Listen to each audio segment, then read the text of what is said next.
Uh, Welcome back, everybody, and thank you for joining us tonight and appreciate your flexibility and changing the schedule a little bit here. So let me just pull up the agenda real quick and we will kick this off. We have four things on our items tonight. We'll start with the summer highlight recap. I assume that Dr. Mead will go over that. Yes. Yeah, Ann and I'll sort of tag team it. I've got a few and Ann's Excellent. got a few. Thank you so So, much. Ann, do you want to go first? Sure, sure. Good evening, everyone. It's great to see you back. And yes, we're into a wonderful start of a new school year. Absolutely. So during the summer, we ran lots of different summer programs. Sensational Summer had just over 130 students in it that were there for the 6-week program. Loved by everyone. They got to spend time on a working farm. They went on an assortment of different field trips. We used the Lit Camp math and reading program to stop any summer slide that we might experience with the kids or with the students. Overall, absolutely wonderful summer. That program was held at Great Plain. We then ran our 21st Century program, which was a wrap program for those students that were at Ellsworth School for summer school. We were able to complete the day, give them a full day on Friday, and go for 5 weeks with that program. So that was a nice program, had some family components with it and things like that. I guess that's the rest of it that I'll talk about will come in the next section of the meeting. But I think, Mike, you had some other summer highlights as well. Yeah, just a few things. Just, summer school. We had a great summer school year. We ran three different sections. We ran our high school. We also ran our special ed extended year. And we also ran our K through elementary, and those ran pretty much all through July. And the special ed preschool worked with about 325 kids. The elementary component had about 100. And then our registration center was open all through the summer. We had families coming in. We had late nights. We had some Saturdays for working families, so everybody was able to get in. I think, and it's probably just about now calmed down, hasn't it, a little bit?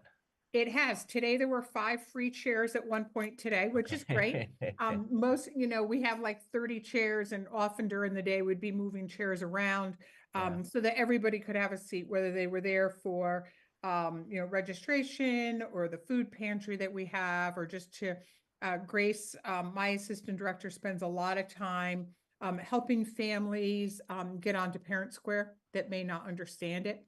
And then, we ran over the summer 2 sets each month of our partnership with Richfield VNA Health, and saw 12 to 15 students for each one of those clinics.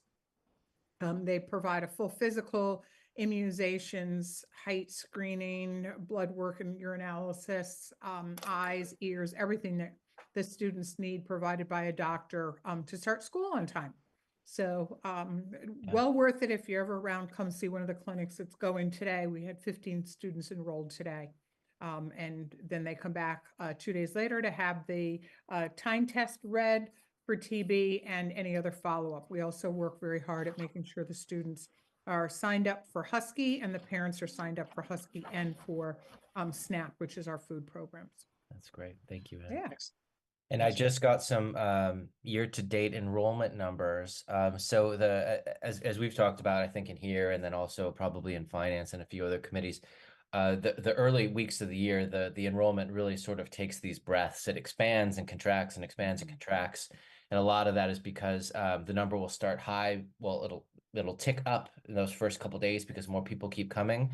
And within those first couple weeks, we start to learn that there's kids on our rolls who maybe moved away and didn't notify us. And then we figure that out. And then the numbers start to tick back down. More people come in, they tick back up. And then this year, of course, we had the unique situation with that kindergarten age mandate, where we expected to see about a 200 to 250 student decrease just this year. And then next year, of course, we'll catch that back up because those 250 kids will arrive next year with the other cohort. So right now we are at just south of 12,000 at 11,965.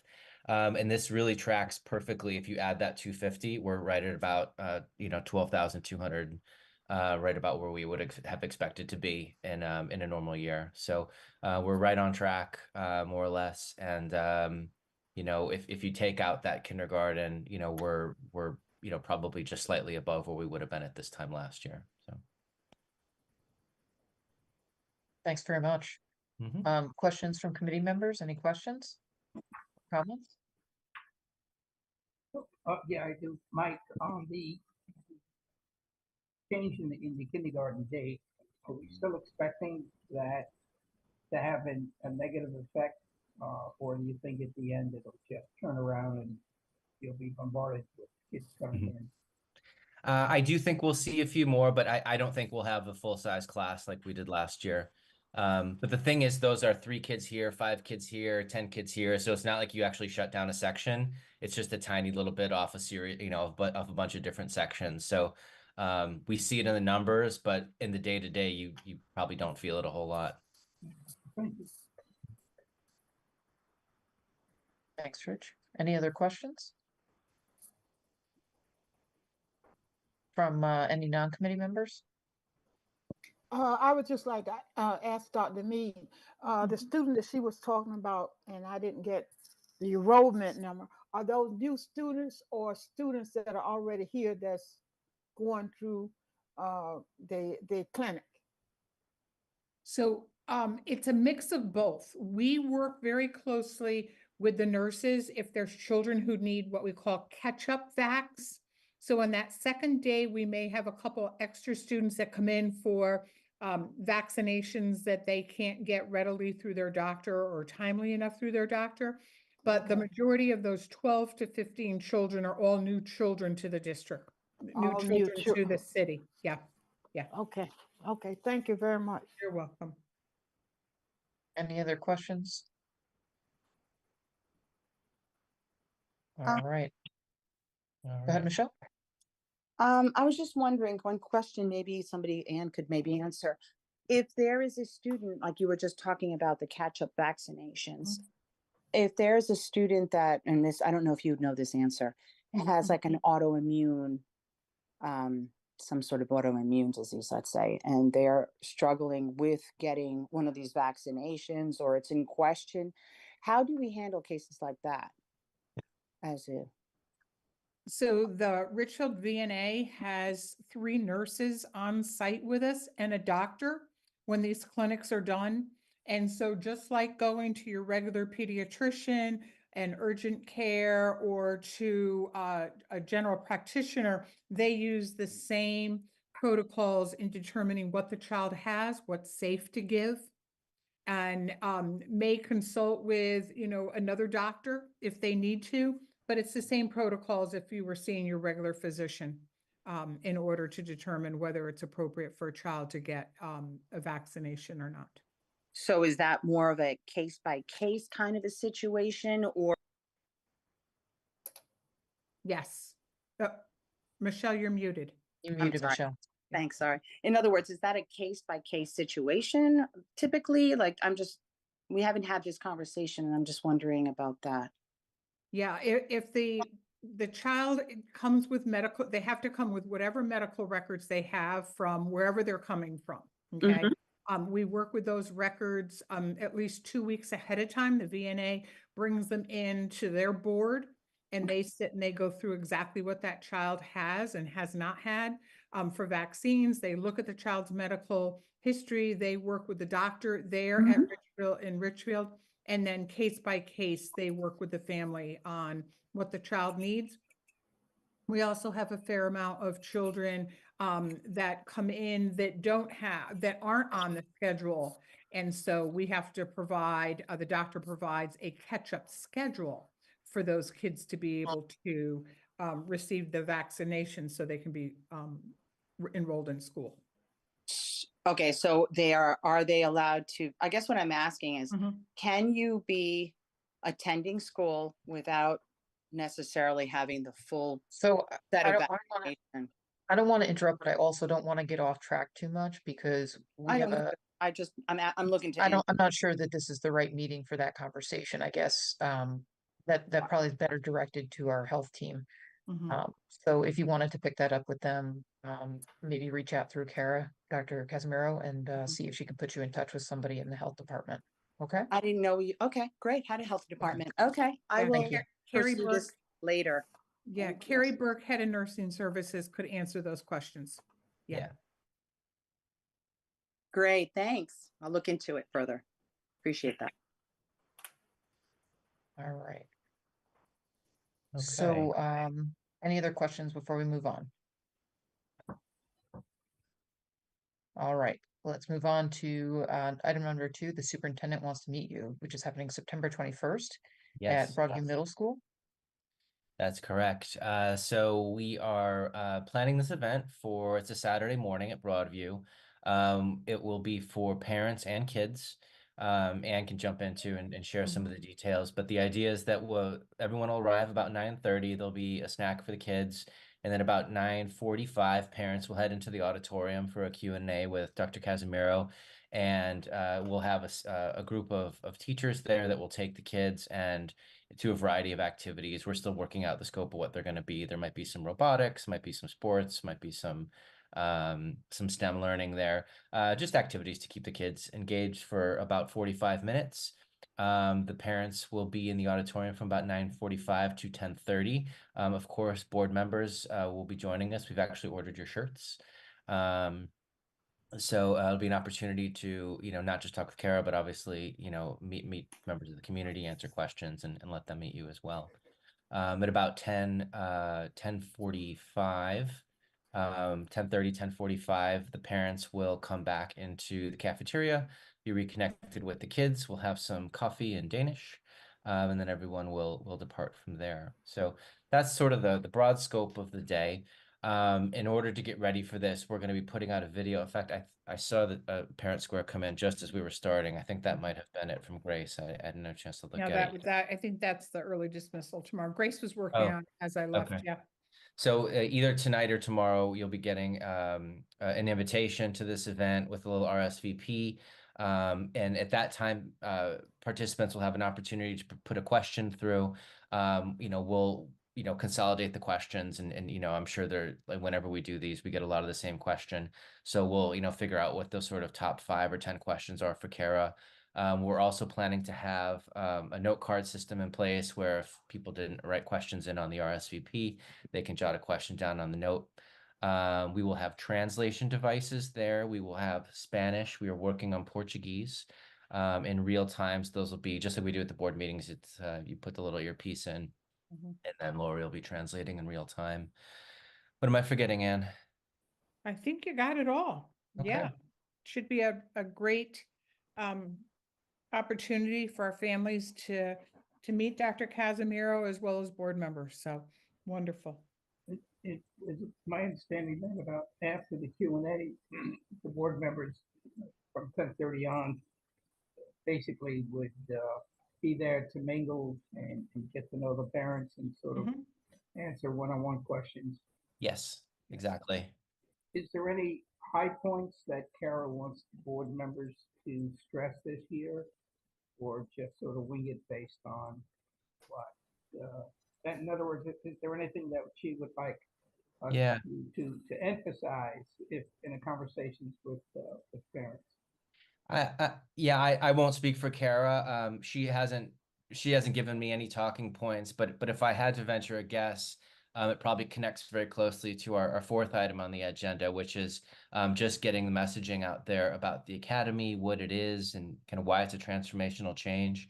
But I can certainly have Kara send out some notes in advance if there's specific things that questions that we're fielding that we feel like just need to get clarification to parents. And whatnot. So we can certainly get some communication out about that. Yeah, I think it might be good because if there are general questions that are in, say, in the atmosphere that people may want to know about it, at least we're on the same page how to answer it, rather than, put a little emphasis and a little personal touch on it. So, Sure. if she wants to do that, that would certainly be good to help us with some talking points so that we're all consistent. Yeah, that's a great idea. So we're all singing from the same sheet of music. Yeah. Thanks, Rich. Any other questions about this event? So I'm hoping we'll see a good turnout from our board members there. And I will make an announcement at the board meeting about it. Go ahead, Terry. Uh, Can I arrive around 10 as opposed to 9:30? sure. Is that okay? Of course, Yes. yeah, whenever you can get. Okay. Yeah, thank you. That's all I needed to know. Yeah, that first 30 minutes or so is really just going to be kind of getting kids in the right place and people getting their seats and all that. So I wouldn't worry too much about being a little late. May I ask how this is being marketed and to parents, how we're reaching out to them? Yeah, well, the first, we're going to be primarily using Parent Square, but also all our social media channels. So it should be on Facebook and Instagram. Instagram. And do we still have a WhatsApp channel, Anne? I know Yes, we do. We do. Okay. Yep. Yeah, so it'll be on all those channels. And then we plan on sending out a few different pulses as the date gets closer, just to get a reminder. 2 weeks out is still a little bit, long for folks to plan. So in the days leading up, we probably send one a day. That's wonderful. Thank you. Go ahead, Teresa. Are the board members going to be on the stage or no? No, you'll Thank just you. yeah, you'll be in the seats. You can if you want to be. Yeah. I just want to clarify one thing. And Dr. Seeley, you mentioned that folks will be able to submit questions in advance. Yep. Are you doing that through Parent Square and through? Mhm. It's through Okay. the RSVP form. Okay, perfect. Thank you. All right. Any other questions from board members? Committee or non-committee at this point? All right. So seeing none, we'll move on to the next item on the agenda. Thank you very much for the recap there. And that is the community events update. And Great. Sure. So I'll start off with that. As many of you are aware, we received a acceptance into the Farm to School Institute, which we're very excited about. So there's a team here at Danbury Schools that went to Stonington in June to learn about what it was. The whole purpose of the program is to purchase and use more local, defined within our greater Danbury area, of fresh fruits and vegetables to be served in our meals and at snack time, anything to continue good health with our students. This week will be our first activity in the schools of a tasting at Ellsworth and at Moore Street. And then in October, you'll get all invitations for this to come out and help at our October taste testing or daytime activity during lunches with our second and third graders. So we're really excited to see the kids eat or try different foods. The food this month will be a gingered apple cabbage salad. And so I'm excited about that. And then in October, we're looking at a butternut something, not too sure exactly what. That menu hasn't been totally isolated in what it's going to be. We're working with local farmers. So we're at their, whatever they can supply us enough to be able to do those taste testing with. So we're very excited about that initiative. The next initiative is Danbury Collective. We've had a really, really busy summer in our different groups that are meeting: mental health, early childhood, and chronic absenteeism. I can't speak too much for the other groups. I do know mental health is doing a mapping of what is out there already for mental health services. The early childhood group is working on some policy items that need to be taken care of and really looking at some newer regulations that are coming out, as well as a parenting ed component on the needs to have good, high quality childcare when children are young. And then the chronic absenteeism group has done just a marvelous job on developing a toolkit that then has a brochure that goes out to parents. And so we will be running many different trainings. We piloted the trainings before school ended and early in the summer, but now we'll be expanding the groups that we want people to take the training to learn how to use the toolkit and the brochure that goes along with it to help parents understand what is chronic absenteeism, why children need to be in school all day, every day, and what resources are there in the community to help them. So we're really, really excited about that. On September 23rd, in the evening will be a parent meeting. Many of you attended last spring, the first Danbury Collective meeting. And now this one is going to be for parents on the 23rd and family members. So you'll all receive invitation to that. So there's all kinds of other events that we're going to be at. Besides those taste testings, we're also been at the farmer's market here in Danbury, spreading the word about Danbury Public Schools, helping with registration, getting that chronic absenteeism information out. And we will be at a couple farmers markets coming up and other community events as well. So a lot going on in our department to really bring in the community, help them to understand what Danbury schools are, and then what this whole change in teaching pedagogy is going to be about. And Yeah. is there a chance, Mrs. Cooper, that you can get together again with Kara and bring the board some information on the work that the Collective Impact organization has been doing in their three phases? You Yeah, absolutely. But I think they're far enough along where, like you said, they have some sort of a draft or some thoughts of these things. And I think it would be good for the board to have a good understanding on it, since it's one of the issues that is plaguing our district today. Absolutely. Melissa Hannequin is the executive director. I will see what materials she has worked on, and we'll get those to the board members. Yeah, absolutely. Thank you.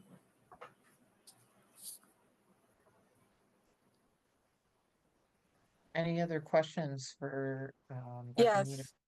I have a quick question. Are we planning on doing something for national borders registration this month? Because I know the national voters registration. I know the a few institutions are doing, like the Women Voters League, the library is doing as well. Many organizations are trying to promote the voting registration. Are we taking any steps? Like, I know in the past, the Women Voters League used to do something at the high school. But I just want to know if we are getting involved or not. I do know there is a student-led initiative at Yeah. Rogers Park, if I recall. Beyond that, I don't believe there's anything happening out of the district. If another organization came to us to use one of our facilities, we'd certainly be open to it. But I don't believe there's anything being led from the district level. Oh, okay. Because I know this is independently, but we are registered as an organization for the national voting date on the 17th. So if you guys have nothing at the high school, I can help around to see if we can get some volunteers to register people on at the high school. Okay. Thank you. We can check to see if Mr. Donovan is planning anything at the high school. I know there's been some stuff on the PTO website, but we can check and get back to you on that. I also have another question, and I don't know who might be able to give me some information. When we pass information on what was the website for the information for the parents, Parent Square? Yeah. Parent Square. What do we take in consideration? Because I have a few programs that could be very beneficial for the community, such as one from CHAFA, which is Connecticut Housing Financial Association, that is regarding people who might be benefit from these programs on housing, depending on income. How can I get you the flyers or something so families get to this information on their own, so they can take advantage of these programs? Yeah, so what we do in the district, you can send it to Mike or myself. We look at to ensure that it's coming from a nonprofit group, that it directly affects our students. and then we approve it or disapprove it, and then it goes out in our Sunday morning blitz to all families. So what we've done is, back years ago, think about you brought home lots of stuff in the book bag. Okay? And then schools then began to send it out. And so what we're looking at is not having all of these constant parent square things go out, because then parents start to not pay attention to them, and it's all important information. So we take all those flyers, we put them into one PDF on a Sunday morning, and we send that out. I do believe we have one scheduled for not this weekend, but the weekend after will be Okay. the first one to go out this school year. Again, we're trying not to inundate all the families with too many parent squares. Right now, we realize the schools are sending out lots of information on their open houses and things like that. So I'm pretty sure Grace said we're sending it out the following weekend on the morning of the 21st or 22nd. Yeah, just go ahead and send it to us. We'll make sure it meets the guidelines, and if it does, we'll include it in that packet. Perfect. Thank you. Mhm.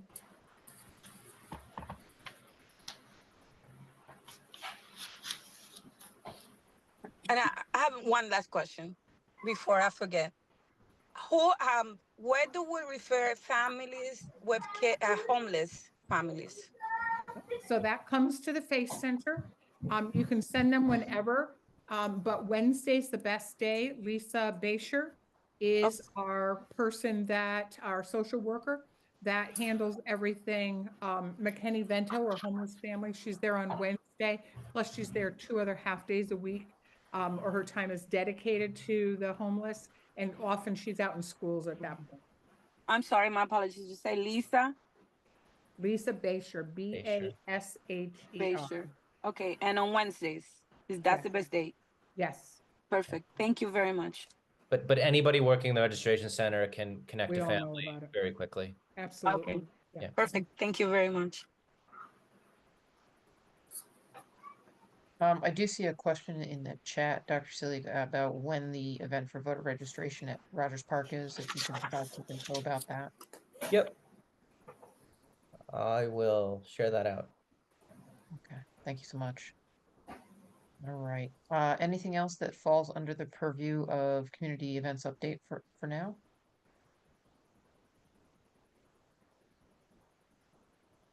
Terry, you have a question? Yes, football game tickets, do we still get to go? As I board think members? you do. Yeah, there should be that little orange pass that Chip gives out to VIPs like yourselves. So I I think haven't gotten one in a long time. We typically get those at the start of the school year, and they're Mhm. passed out to board members at usually one of the first board meetings that we go to. I'll follow up with Chip, make sure they're waiting for you guys next week. Thank you. I Tomorrow, didn't want to miss Wednesday. them. Yeah. All right, any other questions? Okay, we can move on then to a discussion, a brief one, I hope, about planning for the November 13th meeting. Yeah. So the November 13th meeting is a Wednesday, and it will be live in person right before our regular Board of Ed meeting. So we had talked last year, coming up on one of our last community relations meeting. I think it might have actually been June already. It might have been May, I'm not sure. But we had planned a working session for about an hour, 90 minutes, where we were going to sit down and come up with talking points. I think we were calling them an elevator pitch. Where when you bump into somebody at the deli or, Stop and Shop or wherever, and they say, hey, you're on the Board of Ed. What is this new academy I keep hearing about? Everyone will just have a sort of ready to go couple talking points to, you can just kind of roll off some of the greatest hits and kind of to say why it's going to be amazing. So we were never able to have that meeting last year.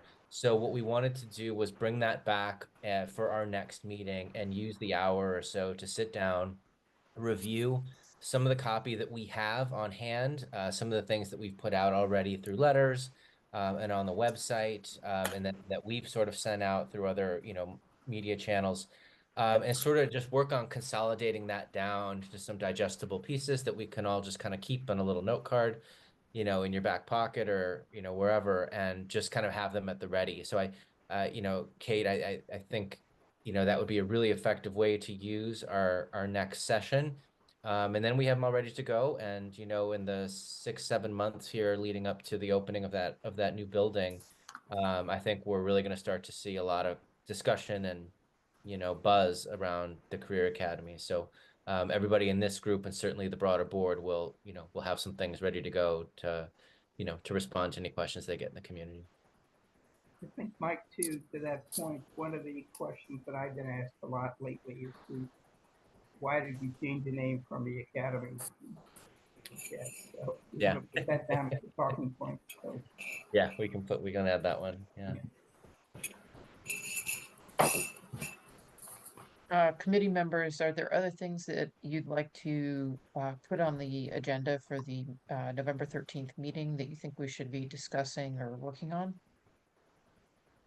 Between now and then, we can certainly email you, Kate, rather than on the spot. Is there gonna be a meeting in October?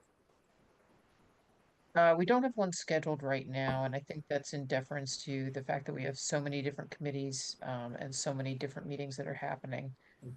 If it turns out that, you know, there's an appetite for that, you know, I'm certainly open to revisiting that and possibly scheduling a date if that's something that we want to make time for. Okay, I just wanted to make sure I wasn't. Nope, you're on the same page. Thank you. Typically, we'll always put 2 meetings, with the exception of policy, 2 meetings before the holidays, 2 meetings after, and then, you know, we can sort of slide them around and add or subtract, but at least we've always got those 4 placeholders. So. Sure, sure. All right. Any other conversation, any other questions from committee members?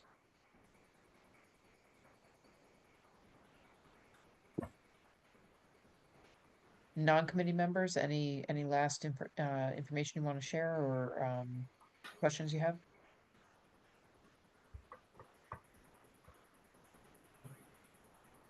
All right, well, I think that wraps up our first committee meeting of the 24-25 school year for community relations. I will look for a motion to adjourn, please. I'll make the motion, Kate. Thank you, Rich. May I have a second, please? Second. Thank you, Julie. All those in favor, please signify by saying aye. Aye. Aye. Aye. Thank you. All right, we are adjourned. Thank you.